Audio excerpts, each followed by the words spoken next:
We've managed the economy in a sensible and moderate way. Your government has delivered the highest inflation in 40 years, the biggest drop in living standards since 1956, the biggest fall in wages since records began, and UK trade performance at its worst level on record. Don't just take my word for it. All your bills every week, every month, they're going up and up and up. What we've seen in recent years is taxes rising to the highest level in 70 years. Under your plans, we are predicted to have a recession. It has been a really difficult time with public sector pay.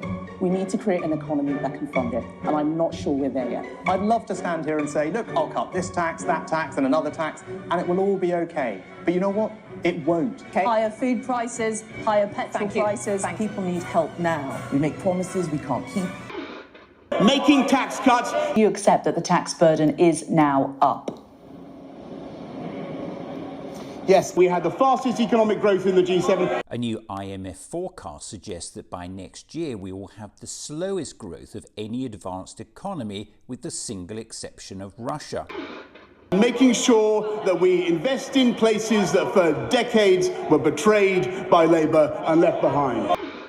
Well, imagine the shock for the Prime Minister when he finds out it's his party that's been in power for the last 12 years. We got Brexit done. Now he wants to undo it. He's just admitted his oven-ready deal is so terrible it's actually placed the country in grave peril, and says he needs to break international law to get out of it.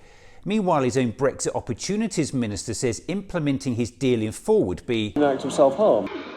And if that's not bad enough, the OBR says the hard Brexit he's inflicted on the country will cause double the damage to the UK economy of a global pandemic, which grounded flights and caused whole industries from tourism to hospitality to collapse overnight.